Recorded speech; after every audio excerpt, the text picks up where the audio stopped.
What is up, everybody? In this video, I'm going to break down the James Siekman versus Nate Burnard fight. So this is going to be a banger, man. I absolutely love this matchmaking from Power Slap here. Siekman went 1-1 on the reality show, but had a lot of hype, and he's not exactly young. Like, he's not old, but he's not young either, so it really doesn't make sense to, slow roll him. I think it's perfect, put him up against one of the top guys in the heavyweight division and see where he stacks up. I mean, Burnard, he's been around for a while, been up and down, came in super hot, went 2-0 with 2 finishes, and then has been on a skid lately. Lost 2 in a row. He lost his title shot against DeBell at, I believe it was Power Slap 5, and then lost to Ryan Phillips in his last fight, which I believe came at Power Slap 6, if I'm not mistaken. So both guys, huge power from both guys. Siekman, his nickname's the Iron Chin, and it checks out. The guy's chin is absolutely certified, and he's going to need it against Burnard, man.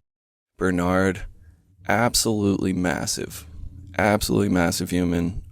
Even for the heavyweight division, man, there's few people that are going to make Siekman look small, and Bernard just happens to be one of them. Bernard's got big power. He's got a decent chin, but he has been finished twice. Both times was 10 counted, so not going out cold. He's pretty good at staying conscious, but gets himself into trouble when he gets knocked down. So with that said, let's get into it. You want to talk about the biggest lock on the entire card, man. I don't know what the odds are, but whatever the not to go the distance in this fight is, it's the lock of the century. By far the biggest lock on the card. There is absolutely no chance that this goes to the judges. None. Zero.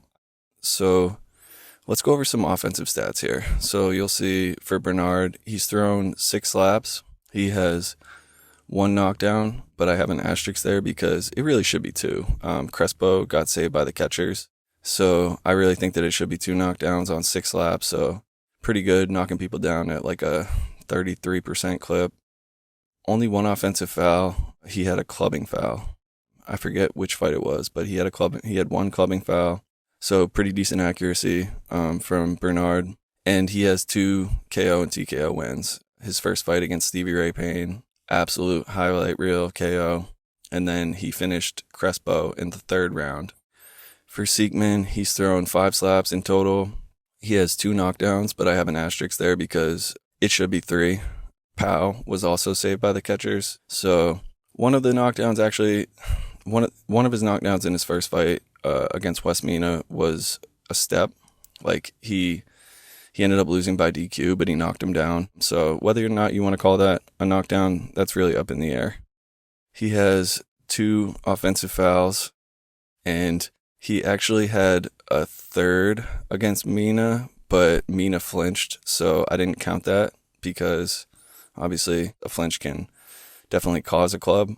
So, but it was worth noting. And then he has 1 KO TKO win against Powell in his 2nd fight coming off the show. His first fight was also a KO, but again, he stepped and ended up losing by DQ. So let's look at some defensive stats. So for Bernard, 5 slaps absorbed. He's been knocked down 3 times, and he has 0 defensive fouls, so no flinches from the Bernard side. And he's been finished twice. Again, he was finished by DeBell in his title shot, and then he was also finished by Ryan Phillips in his last fight. So back-to-back KO losses for Bernard. Big chance to bounce back here. For Siekman, 4 slaps absorbed. He's been knocked down once, but I have an asterisk there because it was a club. So technically he was knocked down, but it was a club. So whether or not you want to call that is your prerogative, but I included it with the asterisks. 0 defensive fouls on Siekman's side. No flinching from him. No flinching from either guy. That will not come into play in this fight. I do not worry about that whatsoever. And at heavyweight, when you're fighting somebody with as much power as both of these guys, you cannot afford to give them 2 slaps. So let's go over the stack up here. So for power, both guys have big power, but I think you have to give the power advantage to Siekman here. The guy, his slap is next level. he is able to generate force that other people just aren't. And although Nate does have power, and I think he's live for a finish here in this fight, I think you have to give the power to Siekman. For accuracy, I think you have to give it to Burnard. Only one offensive foul in 4 fights, and Siekman has 3 in 2 fights. So, yeah, accuracy, not really debatable in my opinion. Burnard definitely has the advantage here.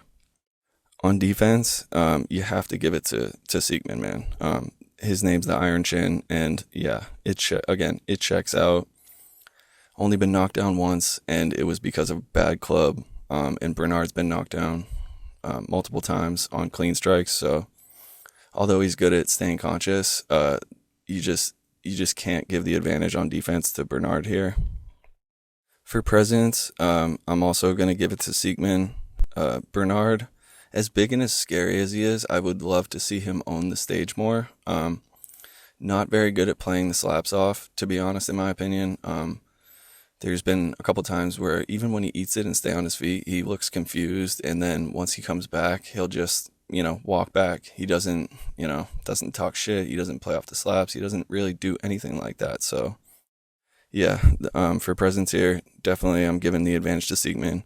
I don't think it's going to matter in this fight at all, other than getting in your opponent's head. So still important, but not really going to end up mattering that much in this fight, in my opinion.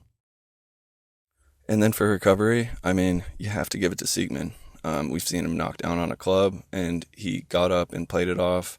And it's not so much that Siekman has the advantage on recovery. It's just that Nate, honestly, he's just really not good at recovering, man. So it's one of those situations where it's like Siekman gets the advantage by default just because of Nate's inability to do it properly. So let's go into some keys to victory. So for Bernard, you have to make the first strike count, man. Siekman has big power, like fight-ending power in one shot. So you need to soften him up, man. You need to make him see 2. You need to make him see double. You need to affect his ability to land on the button. So you really have to diminish him as much as you possibly can on the first slap. Next, recover properly, man. This is Bernard's biggest weakness, in my opinion. He stays conscious, but he gets knocked down a lot, and he is not good at recovering, man. His 2 KO or TKO losses, he just tried to jump up right away when he got knocked down and ended up getting 10 counted, and yeah, does the complete opposite of what you should be doing. So if he doesn't make that adjustment here, I just don't see him winning the fight, because I do see him getting knocked down at least once, and he needs to be able to recover, man. I really hope he's made that adjustment. And then number 3, he needs to widen his base on defense, man. This guy is huge. I don't really understand why he's getting knocked down so much. So he really needs to get his base going, and it starts with your legs, man. It starts with your legs. He needs to stay on his feet in this fight.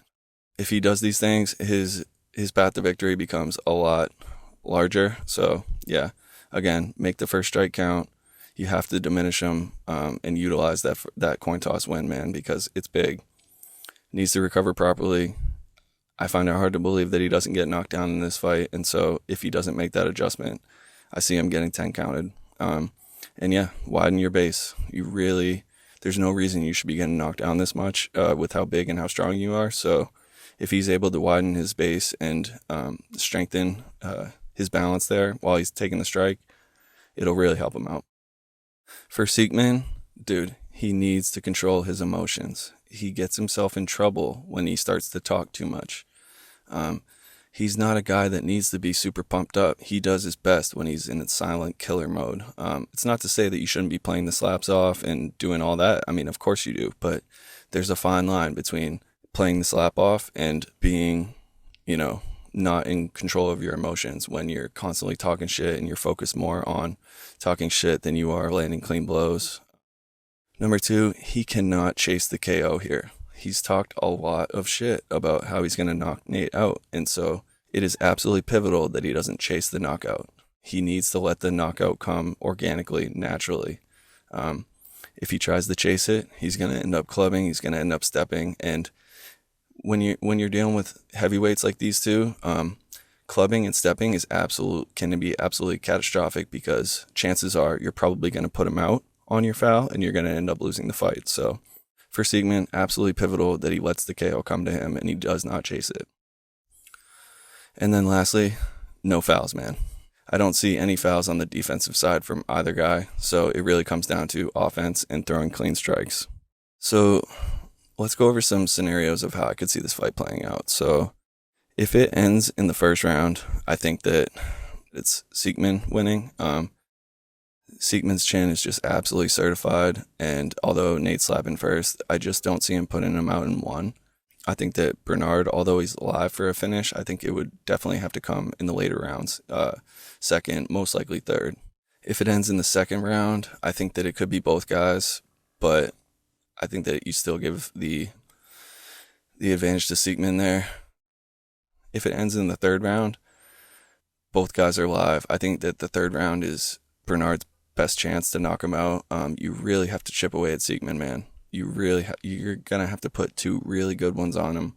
It's gonna take multiple strikes to put him out or put him down. So third round, both guys are live, and then again, decision. It's just not gonna happen. There's just no chance that happens. So we can take that one out of the realm of possibilities. So when it comes down to this, I'm just not sure that Bernard's going to be able to make that adjustment, man. As far as recovering, it's just quite clearly muscle memory, and I don't know if he's watched my videos, and if he's watched my video on how to recover in power slap, maybe he's made that adjustment, but I just don't know that he has, man. So when it comes down to an official pick for this one, I'm going to go Siekman. I'll go second round TKO. I think he probably gets knocked down and doesn't make the adjustment on recovery. So yeah, I'm going to go Siekman, second round TKO, official pick.